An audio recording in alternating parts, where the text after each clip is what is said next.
sound or the webbing of the glove. You have to have clear and convincing evidence to overturn. I'm sure he will. Emmanuel Clase, all sorts of fired up. That's going to change soon. Jimmy, cover your ears. Were the outfielders the most athletic on the field tonight? Quan, and then this, Parker Meadows. He has done this a few times, and he does it on the national stage. Robbery all over it. To the top of the ninth we go. Let the offense work for you, Trey Sweeney. 2 outs in the ninth, a single. Puts men on first and third, and then the stuff of legends. Kerry Carpenter, what dreams are made of. Hanging slider, middle, 3 in a row. Ding Dong Johnson. He knew it off the bat, barreled it so high. A cool night in Cleveland off the previously unhittable Emmanuel Clase's human. Wow, October something, isn't it? Emmanuel Clase this season never allowed multiple runs in the same game until tonight. When Tigers take game 2, it is the playoffs.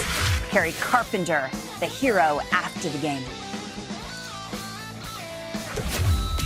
I don't know if I can describe it, but yeah, I knew it was gone, and it was just an amazing feeling being able to come through for this team because our pitchers are keeping us in these games like crazy. Everybody knows it. It's no secret that he's a big threat, and he's prepared, and he's as balanced a human as you're going to get, which allows him to stay grounded in whatever we ask him to do. I was in the weight room kind of doing the post-throw stuff, and I mean, what a swing. I was on the ground, and I think that's the fastest I've ever stood up in my life. So what a swing off of a really good pitcher, too, the best closer in the game. Emmanuel's been locked down all year. He's been nearly perfect. He's human, too. These things are going to happen, and it's unfortunate the timing of when it did, but at the same time, I love baseball. You can't help but watch that game and not enjoy it, and we were unfortunately on the losing end of it. Everything went right until Carpenter squared up that slider. Kerry Carpenter doesn't start against lefties. He does hit 3-run shots in October. What did you see in that? They're going to have to change that. I mean, you're going to have to let the man prove that he can't hit lefties. I don't know what he's done at the lower levels, but he's a big bat. He needs to be in their lineup every day. Just having his presence in that lineup means a lot. And as we got to the top of the ninth here, we take a look at this at bat. Clase falls behind. He falls behind. And then you see Carpenter starting to get a little bit aggressive, chasing pitches a little bit, getting a little bit out of himself. But he wants to be in that moment. He's starting to get loose. He's starting to get some time in. You throw a guy 3 sliders in a row. After a while, a good hitter is going to say, you know what? And we saw it. I witnessed it when Kirk Gibson did it against the A's. He's going to throw me another slider. And we talked about earlier, breaking down. He stayed on that back leg, and you can see him just stretching like a rubber band, waiting for that ball to come to the green light zone, and he hit every stitch in that ball. That was a beautiful swing. As my man Brandon Phillips would say, he did not miss an absolute stitch. He knew it off the bat.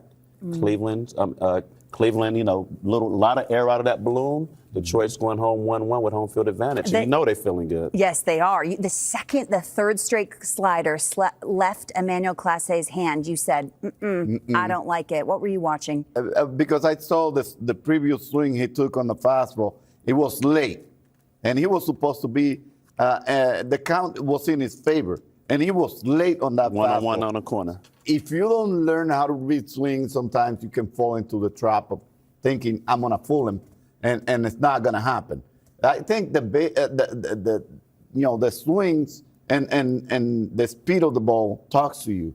If I throw you a fastball and the fastball count and you're late, I have to try it again. That's right. I have to continue to try that until you show me that you're going to be right on time with my fastball, and that wasn't the case. He went to the slider, got a cutter up that got by him, but the other ones, he was on it.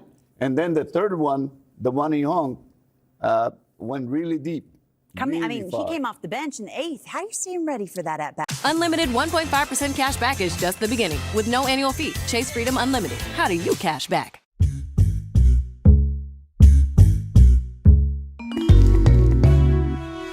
It's tough there, especially in this situation when you're coming off the bench. The only thing I think that's helped him is, unfortunately, he has been platooning. So there's been games he doesn't start. He may have to pinch hit and come in. So he might have had some situations here. But going back to it before, he needs to be in the lineup. He's only had less than 30 at-bats against lefties, so how is that enough sample size to say he can't do it? So I looked at his career numbers. What'd you He's find? batting 200 against lefties. Is that earth-shattering numbers? But left on left in today's game, he needs to be playing. He's a physical presence. He changes the lineup around. And the way these bullpens are set up now, a righty's going to come in the game. You want him ready when that moment comes. You agree with that, Jesse? You want him in against lefties? I'm not sure, really, because I don't know how he's done in the minor leagues over a long period of time. And you know, a lot of times when you break a kid in, you know, from the minor leagues, you want to set him up for success and put him in a position of success. I think eventually he'll probably be, you know, play every day, but right now he's still getting his feet wet. You know, I think he came up, He's he young. has less than 2 years in the big leagues. 19th round pick. Right, and see, I know how he feels. And, you know, I'm not going to second guess, you know, A.J. Hinch and those guys over there because I've been second guessing enough. But on the other hand, you know, if he keeps doing, you know, heroic stuff like this, sooner or later he's going to be in the lineup. And I told you before he started, I mean, You I like thought that this, kid. I Yes, you liked him a did. lot because Yes, you did. you know, I've seen him some, I haven't seen him a lot. But, you know, like he had some great at-bats against us last year. 19th round pick. Not everyone is can't miss in this sport right away. If I that was doesn't tell you. 25th. I was 25th Think round. about that. Where were Think you, about Jimmy? that. Second. Second. Oh, He asked. you know? You did it. know? He knew. He knew what he was going. Maroon, that's the last He knew thing what he we was need. Where were you, Curtis? Third round. Third round. See, I'm the po' boy on this. I don't know, Oh, Pedro. I got $6,000 to sign. And a ticket. 6,000. And a flight. $6,000 to sign. Pedro. Yeah, that's all. Out of the Dominican Republic, and a chance. And a chance. It worked out pretty well. Believe me. When did you know you were different, Pedro? I'm still loving it. Yeah, Huh? but $6,000. When did you know you were different? As soon as I was about to probably get a deal, because the things I heard about, you know, my physical body and my future developing, they weren't nice. And I took that to fuel myself and to fuel my career and to inspire myself to be better every single day. You know, when I first saw you, I thought he was going to be a closer. Well, I should have been if they listened to Otto Hershiser, Yeah. but they didn't. And instead, they used me all year. By next year, they said he can't last 5 innings in the big leagues and shipped me out to Montreal. Yeah, and I thought he was too little to be a starter every day. I didn't think he could last, but I didn't know what was in his heart. I didn't know what was in his mind. We do. Oh, really? So you mean analytics can't show us what's in his heart and mind? Dusty? No. And next thing I know, here he is in the Hall of Fame as a starter. Well, You I'm know, saying, it's a you real know thing. one It's other not on thing. baseball reference. It's a real thing. One other thing that they needed was ice to give me an opportunity. And so I'm not saying the Dodgers didn't have enough ice. It was just that they had a prototype of player, They liked him tall. tall, Yes. big guys. My brother fit the criteria really well. Yes, he did. But I didn't. And you know, the work ethics, the different abilities that I had, like you know, different things to spin the ball and all that, they totally went over it. They didn't realize why is this guy being so small, pitching like a big guy. So for young pitchers out there, Pedro, what's the best advice you can give them? Never, never, ever give up on your dream. Go get it and make it happen.